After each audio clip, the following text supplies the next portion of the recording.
ada 2.000 anggota dewan dan keluarga yang akan menjalani tes COVID-19.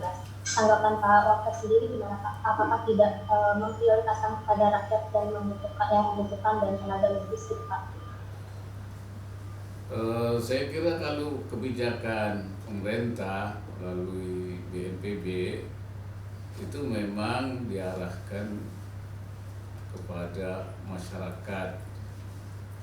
Karena itu maka alat-alat kesehatan yang ada dari pemerintah itu disalurkan melalui provinsi, kabupaten, kota, terutama pada daerah-daerah yang diduga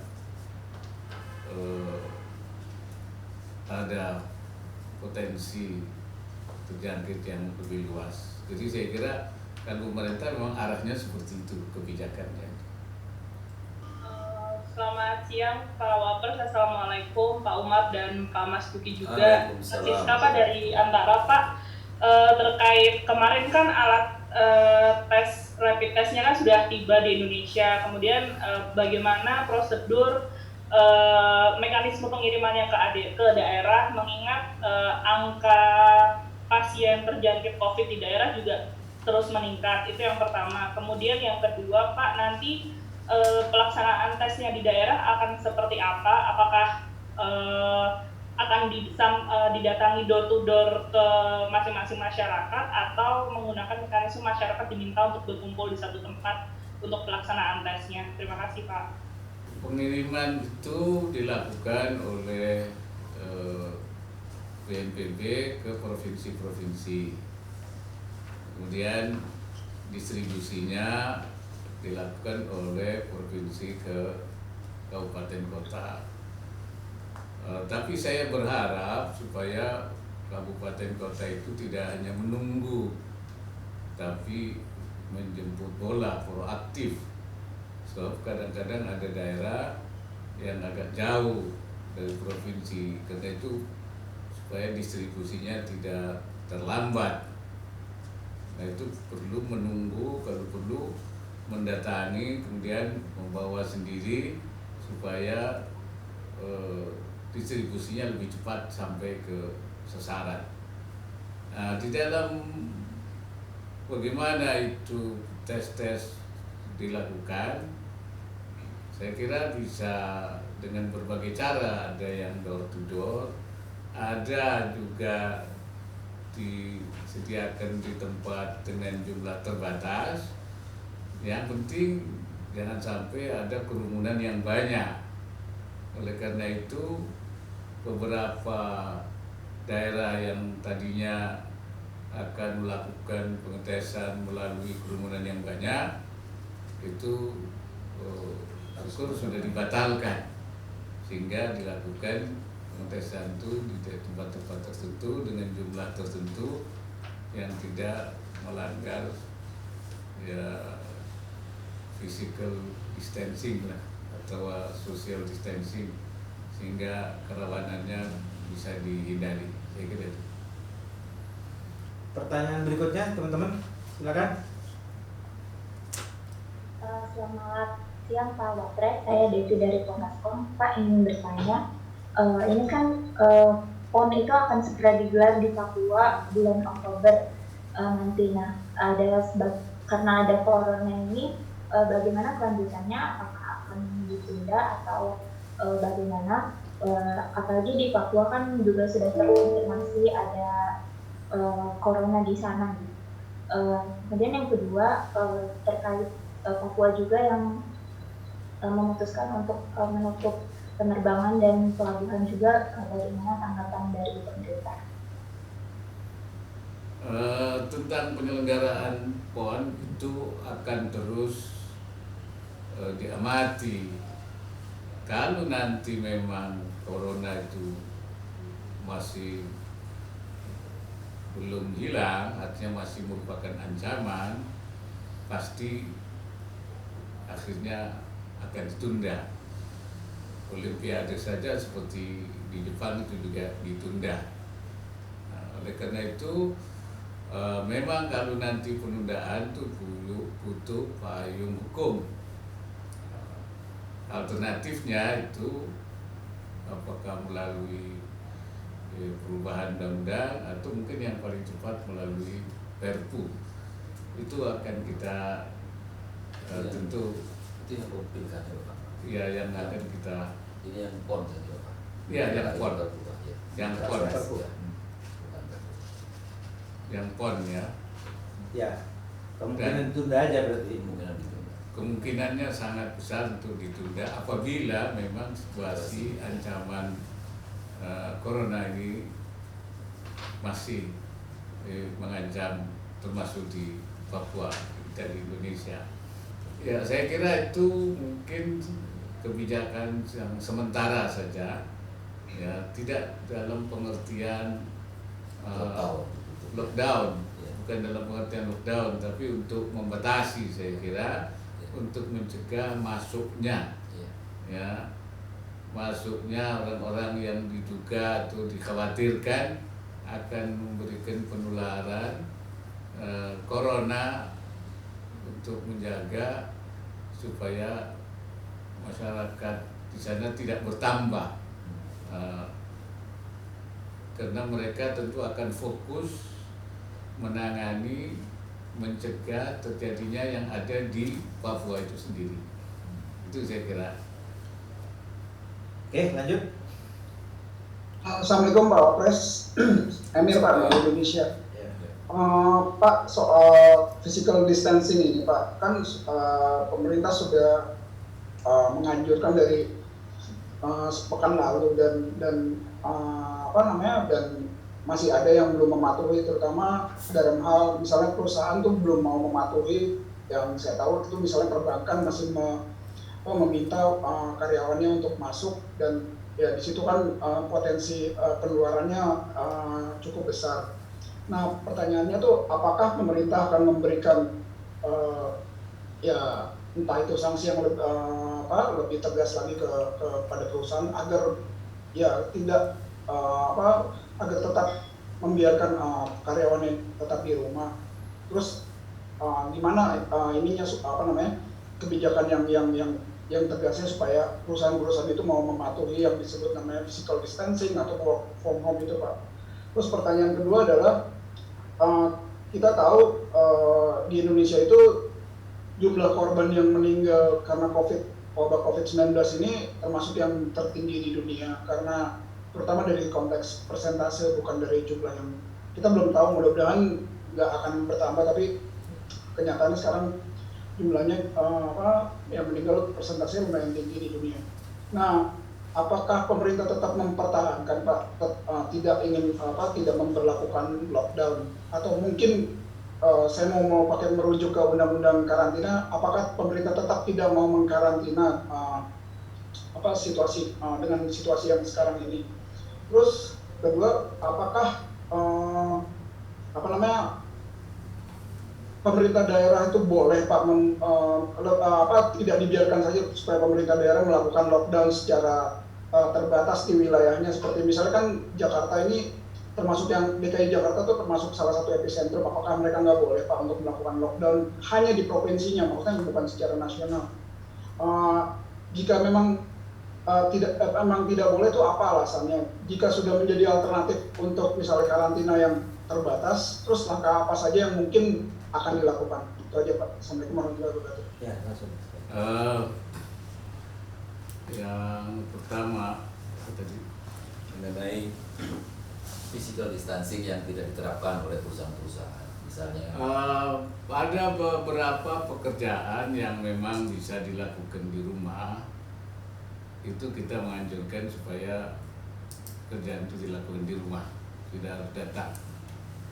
Tapi kalau ada pekerjaan yang secara khusus memang tidak bisa dikerjakan di rumah, harus di perusahaan atau di pabrik, kita meminta supaya perusahaan menerapkan protokol kesehatan, ya, supaya dia bisa memenuhi yaitu aturan physical distancing, supaya tidak tertular dan sudah artinya bisa memenuhi lah.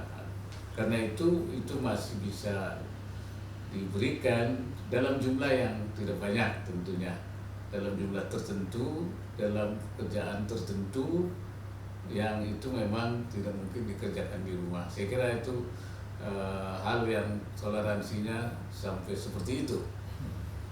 Kemudian sampai seperti ditegaskan sampai hari ini sudah ditegaskan oleh Pak Presiden bahwa kita tidak akan menerapkan lockdown, tetapi social distancing atau physical distancing. Alasannya karena sebenarnya soal mencegah penyebaran ini sebenarnya bukan soal physical distancing atau lockdown, tapi yang penting adalah menerapkan disiplin. Karena itu yang kita lakukan sekarang, yaitu bagaimana menerapkan disiplin masyarakat untuk mematuhi seruan itu. Karena itu kita melakukan upaya-upaya pendisiplinan ini melalui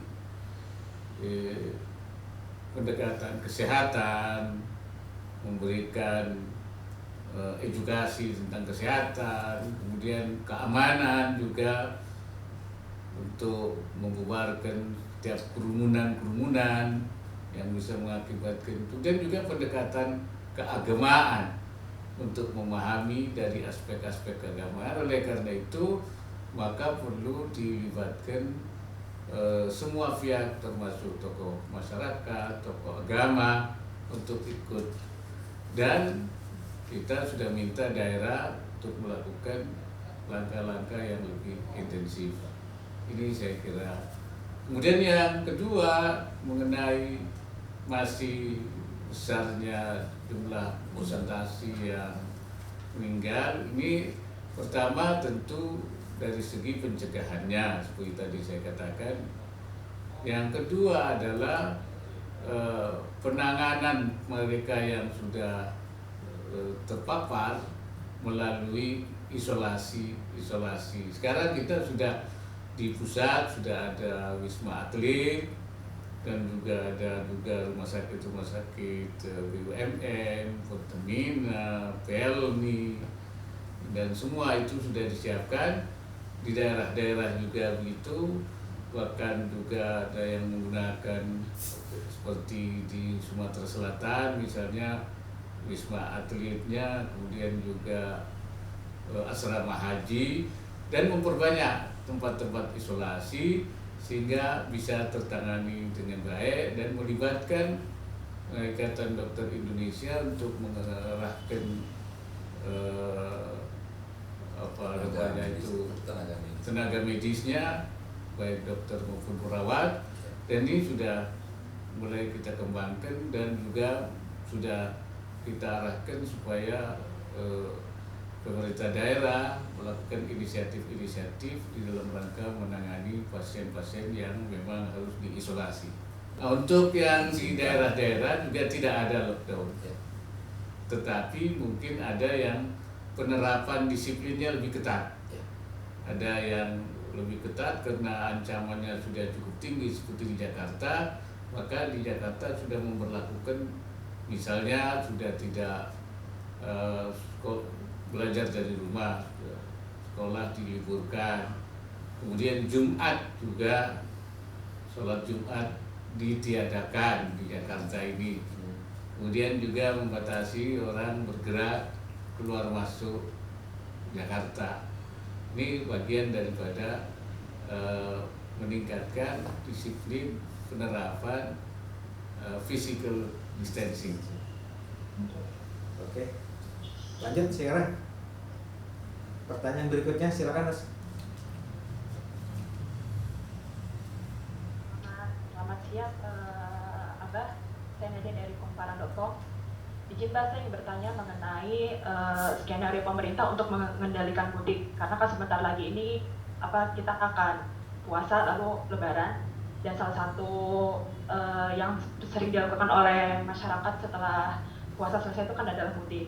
di tengah wabah COVID-19 ini, bagaimana pemerintah mengendalikan masyarakat yang akan mudik? Apalagi sekarang banyak trennya yang dari kota, mereka malah sekarang kembali ke kampung halamannya masing-masing dengan anggapan di kampung halamannya itu tidak bahaya terhadap wabah COVID ini. Apakah pemerintah ke depannya akan mempertimbangkan mengeluarkan kebijakan untuk melarang masyarakat mudik sementara waktu? Itu saja, Mbak. Terima kasih.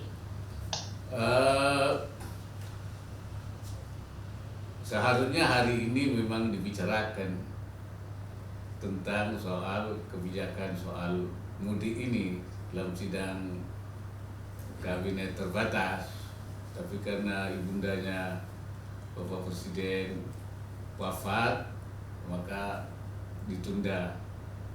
Tapi kalau saya pribadi, sebaiknya memang masyarakat tidak mudik, ya. Mudik itu kan yang penting bagaimana bersilaturahim. Nah, tetapi ada bahaya yang mungkin terjadi baik di jalan maupun di kerumunan-kerumunan ketika berada di tempat kampung halaman, dan ada risiko penularan daripada COVID-19 ini. Sedangkan silaturahim itu bisa dilakukan melalui online, melalui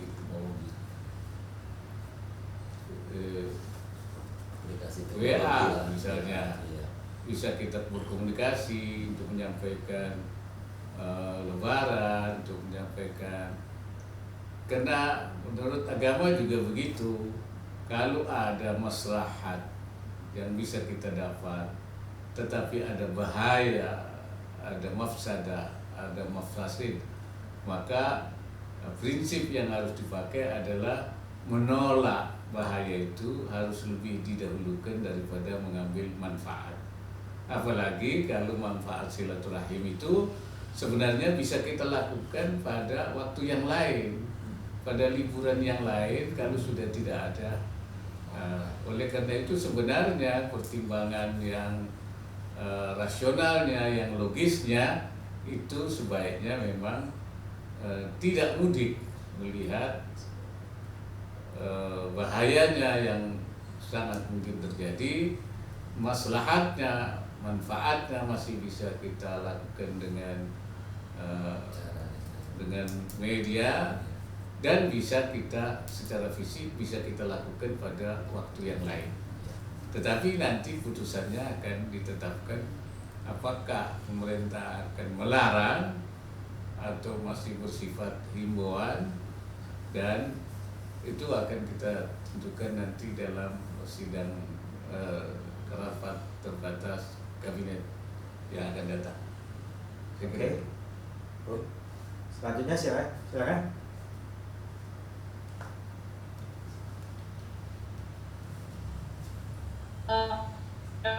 Pak, mau bertanya terkait ini kan nilai tukar rupiah terhadap dolar kan semakin lemah, Pak. Kan itu juga akan berdampak pada sektor impor ke Indonesia, khususnya di bidang farmasi, mengingat kan saat ini obat-obatan dan vitamin itu menjadi produk yang tinggi, demand-nya tinggi gitu, Pak. Nah, ini bagaimana pemerintah akan mengatasi persoalan ini? Kemudian yang kedua, ini kan wabah COVID ini wabah pandemi global gitu, Pak. Apakah ada rencana pemerintah Indonesia untuk menerima tawaran bantuan dari pemerintah asing, Pak? Seperti kan pemerintah Cina juga berupaya ingin memberikan tawaran bantuan lagi setelah kemarin memberikan bantuan alat tes dan alkes itu, Pak. Terima kasih, Pak. Yang pasti bahwa untuk mengendalikan kurs dolar itu BI sudah melakukan intervensi. Karena itu hari ini masih cukup bagus, masih bisa terkendali dan akan terus dilakukan intervensi. Adapun impor bahan-bahan baku, obat, dan lain-lain, itu akan diusahakan tetap berjalan dengan baik dan tidak terganggu, karena pemerintah juga memberikan kemudahan-kemudahan, insentif-insentif yang diberikan agar para importir dapat melakukannya dengan mudah, dan semua pemerintah menjamin itu akan berjalan, karena kita memang membutuhkan tersedianya obat-obatan, khususnya yang menyangkut soal penanganan COVID-19. Ini mengenai tawaran bantuan Untuk bantuan ya kita pertimbangkan, yang penting alat-alat kesehatan sudah masuk, itu sudah kita terima, dan juga pemerintah tetap terbuka. ya. Ya, lanjut. Ya, selamat siang Pak Wapres. Saya Ahmad Muhammad Salim Pak dari News TV Pak.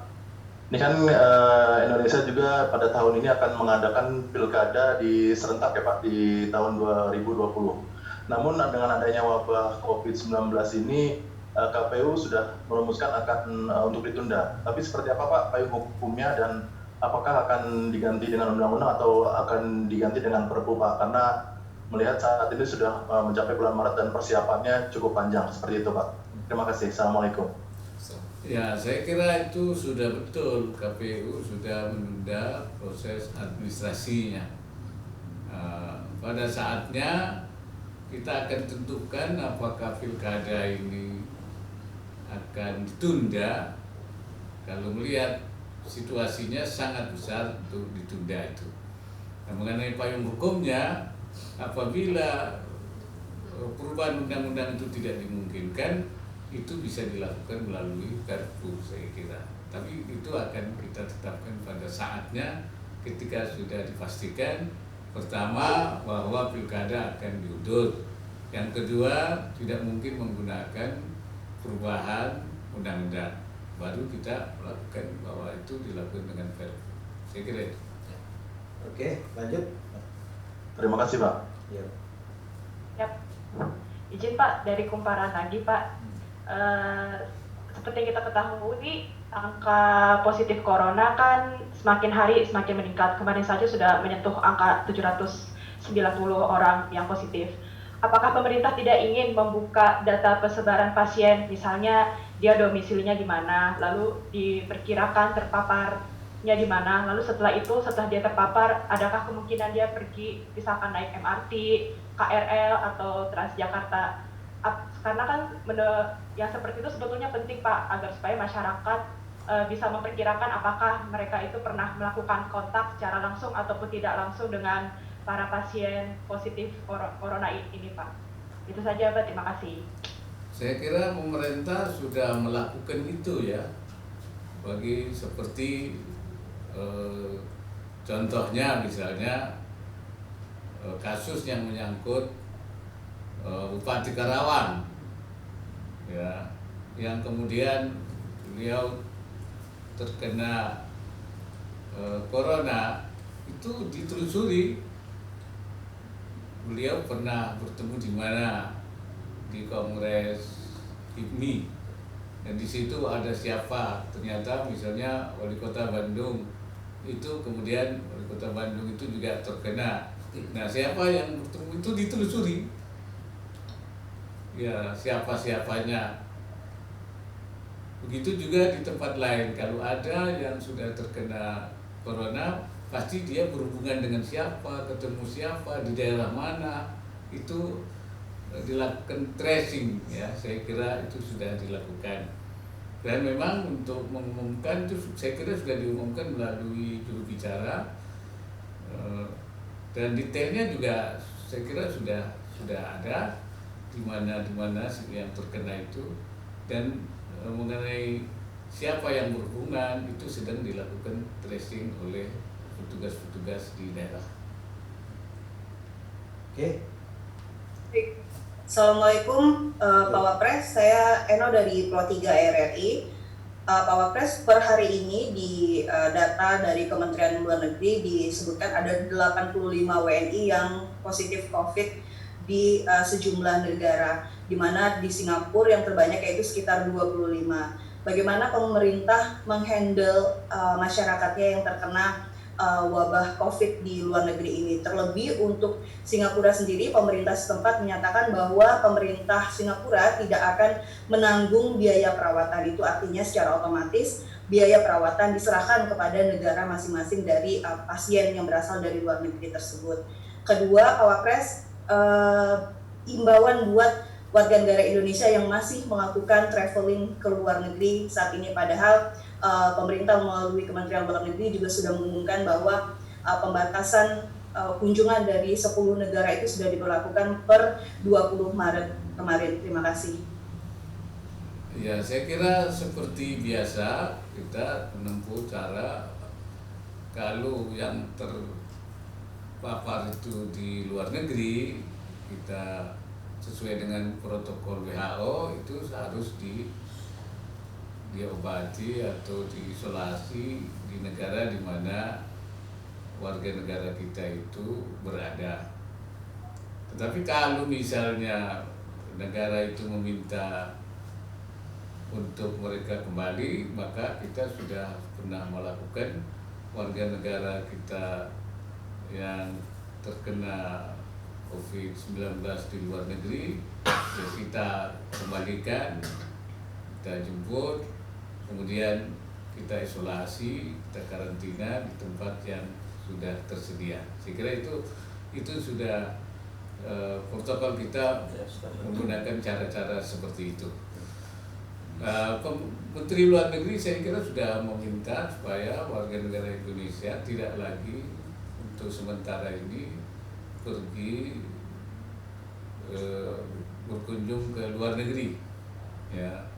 Dan andai kata ada yang kembali dari luar negeri, kan terpaksa kita harus mengkarantina, ya, di tempat yang sudah ditentukan selama 14 hari untuk menjamin bahwa orang itu memang sudah aman dari corona. Saya kira itu. Oke. Terima kasih, Pak. Oke, silakan. Berikutnya. Ya Pak, terakhir Pak, kemarin kan Presiden Jokowi sudah mengatakan akan memberikan santunan kepada para tenaga medis akibat wabah COVID ini, Pak. Nah, ini apakah sudah dibahas di dalam rapat tentang teknis dan alur pemberian santunan itu akan seperti apa? Apakah langsung dari pemerintah pusat atau lewat pemerintah daerah dulu, Pak? Terima kasih, Pak. Ya, teknisnya seperti biasa itu melalui Kementerian Keuangan, yang kalau nanti ditransfer ke melewati pemerintah daerah, kalau para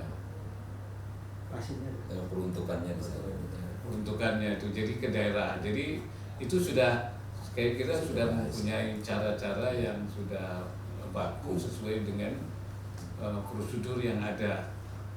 Dan kita kan sudah juga menggunakan pendekatan adanya realokasi, ya. Jadi dana-dana itu memang sudah direalokasi dari peruntukan yang lain untuk menangani COVID-19 ini. Standar itu. Ya, Standar. Ya. Itu sudah standar. Cukup, Pak, saya kira. Itu tadi pertanyaan terakhir, teman-teman. Saya kira terima kasih atas partisipasinya. Ada 13 pertanyaan nih dari ini, cukup banyak. Ingatkan jaga kesehatan, ya, teman-teman.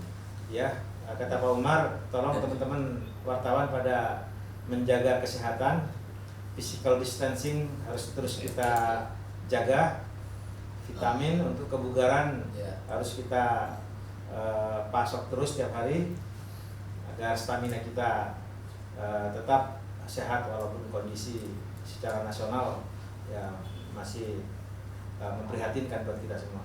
Salam juga dari Wapres. Assalamualaikum warahmatullahi wabarakatuh. Waalaikumsalam. Pak, boleh nggak menambah satu saja?